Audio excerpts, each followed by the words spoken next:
1 million Australian dollars na tukiban sang isa ka sakada sa ukay-ukay, kwarta na ayhan. Vintage collector ginosisa ang ginapasuni banknote. Ining gitutuka ni Daryl Marie Sarmiento.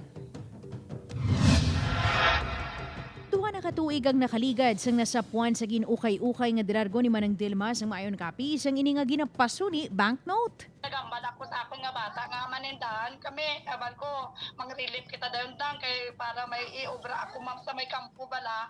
Nakita na akong ina sa may sa Dilargo. Ang ginaligar banknote nagabalor sang tumatagingting nga 1 million Australian dollars. Patag pa ni Manang Dilma, sinila nga tuig niya na pinsaran nga testingan ang iya kapalaran kag ipatsekyar ang banknote nga ginauyatan. Kung may blessing kina ang Ginoo nga mabayluhan ma'am sa salamat kid nga madamo kung mabayluhan inasa kay guro. Amo na ang bugay sa amo kag Ginoo kay mamumugon man lang kami mo. Pagsaysay pa sini, kuntani amo na sini ang sabat sa iya kapigadungon. Oo gani ma'am kay gamat.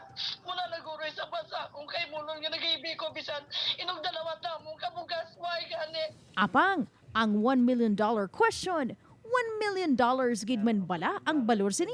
Sabat sang vintage collector nga si Neryeluhan, It turned out nga ang item is a play money, no?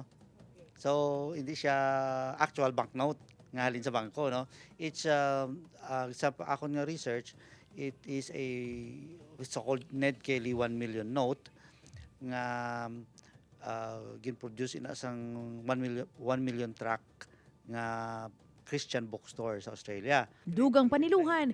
Kung may magdesider gid man nga kolektor nga baklo ng nasabit nga item, magadepende na ang balor sa pagkaluyag sang kolektor nga maangko ng amo nga pagkabutang. Kung makita may value siya ang isa ka item, it depends sa end user or sa the person at the end of the rainbow bla nga siya gid mismo ang maka-appreciate sina. Pag-iya sini sa publiko, hindi dali-dali magsalig ang buod sa instant kamanggad o kon sa mga makita nga collector's item. Dapat mayara sang Certificate of Authenticity kag pag-iya gikan sa eksperto.